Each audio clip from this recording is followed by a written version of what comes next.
హైదరాబాద్ లోని ఇందిరా పార్క్ వద్ద నిరుద్యోగులు మహాధర్నా చేపట్టారు.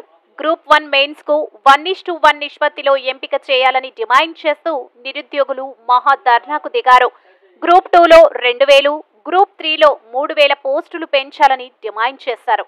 గ్రూప్ 2, 3 పరీక్షలను డిసెంబర్ వరకు వాయిదా వేయాలని తెలిపారు. అదేవిధంగా జీవో 46ను రద్దు చేశారు. మెగా డిఎస్సి విడుదల చేయాలని డిమాండ్ చేశారు. నిరుద్యోగులను కాంగ్రెస్ ప్రభుత్వం పట్టించుకోవడం లేదని నిరుద్యోగులు మండిపడ్డారు. ఈ కార్యక్రమంలో జాతీయ బీసీ సంక్షేమ సంఘం జాతీయ అధ్యక్షులు ఆర్ కృష్ణయ్య, ప్రొఫెసర్ గాలి వినోద్ కుమార్, అశోక్, ఎర్రల శ్రీనివాస్ తదితరులు ఈ ధర్నాలో పాల్గొని నిరుద్యోగుల సమస్యలను వెంటనే పరిష్కరించాలని, లేకుంటే తెలంగాణలో మరో ఉద్యమం తప్పదని కాంగ్రెస్ ప్రభుత్వాన్ని హెచ్చరించారు. ఇలా ఆనాడు బట్టి విక్రమార్క ఏం మాట్లాడింది అసెంబ్లీలో, నేను చెప్పిన 1:100 పెట్టాలి, లేకుంటే కూర్చోము, అవసరమే లేదు, బీఆర్ఎస్ పార్టీ మోసం చేస్తున్నా చెప్పిండు. నేను ఇలా బట్టి విక్రమార్క ఆనాడు అసెంబ్లీలో మాట్లాడినటువంటి మాటలే మీకు ఇప్పుడు వినిపిస్తా.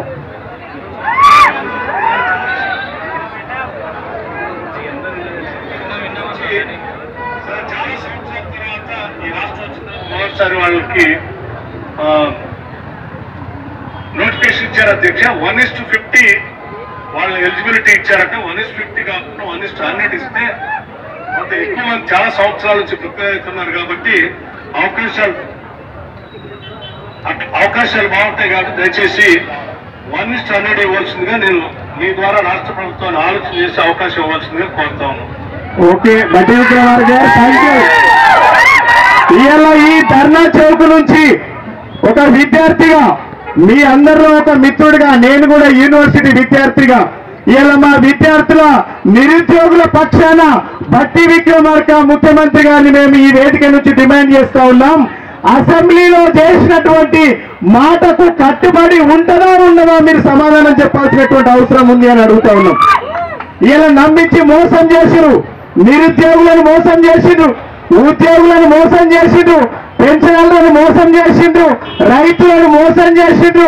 ఇలా 2 లక్షల ఉద్యోగాల జాబ్ క్యాలెండర్ ఇస్తామని మేము నిరుద్యోగులం సార్, మేము నిరుద్యోగులం సార్, రాజకీయ నాయకుల చేతిలో బొమ్మలం సార్, మీరు బొమ్మలం సార్, నాయకుల చేతిలో ఆట బొమ్మలం సార్, మేము నిరుద్యోగులం సార్. మేము పదవులను అడిగామా, గ్రూప్ 2, గ్రూప్ 3 పోస్టులు పెంచమని అడుగుతున్నాం సార్. మనందరి మీద ఒకటి చిన్నది లైన్ రాసి, నేను నిరుద్యోగిని, నేనంటే ఎవరికి పట్టదు, నేను ఎవరిని ఇంకెవరిని నిరుద్యోగిని, నేను రూమ్ రెంట్ కట్టలేని వాడిని, పేదవాడిని, నేను నిరంతరం పుస్తకాలతో కుస్తీ పట్టేవాడిని, నేను నిరుద్యోగిని. ఇది నేను నిరుద్యోగిని, పూటకు లేని వేటగాడిని, పూటకు లేని నిరుద్యోగిని, పూటకు లేని విద్యార్థిని, నేను నిరుద్యోగిని. పేదరికం నాకు కొత్త కాదు. గ్రూప్ 2, గ్రూప్ 3 పోస్టులు వేస్తే మా బతుకు మేము బతుకుతాం సార్. మేము ఎమ్మెల్యేలు, ఎంపీలు అడగలేదు, నాకు గ్రూప్ 2 పోస్టులు పెంచండి సార్. 3 సంవత్సరాలలో బైఫర్కేషన్ చేసిరు, మండలాలను చేసిరు, జిల్లాలను పెంచిరు. పోస్టులు అనేది 2012 తర్వాత ఉన్న వేకెన్సీస్ అనేది 2016లో గ్రూప్ 2 నోటిఫికేషన్ ఇచ్చిరు. ఈ 4 సంవత్సరాలలో ఉన్న ఖాళీలు 2016 ఇచ్చిరు. 2016లో కొత్త జిల్లాలు చేసిరు, 2016లో మండలాలు అయినాయి, 2017లో మండలాలు అయినాయి, 2019లో 2 మండలాలు చేసిరు.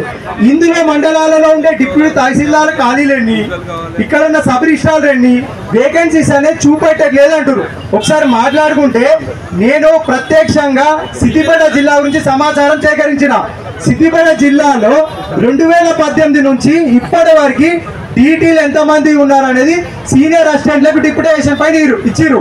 ప్రస్తుత ఖాళీలు సిద్దిపేట డిస్టిక్ లో 7 డిప్యూటీ తహసీల్దార్ ఖాళీ ఉన్నాయి, 5 సబ్ రిజిస్ట్రార్లు ఖాళీ ఉన్నాయి, అసిస్టెంట్ కమర్షియల్ ట్యాక్స్ ఆఫీసర్ ఖాళీ ఉంది, కోఆపరేటివ్ సొసైటీలో సబ్ రిజిస్ట్రార్లు లేరు. ఇట్లా ఒక జిల్లాలోనే 20 పోస్టులు ఖాళీ ఉన్నాయి.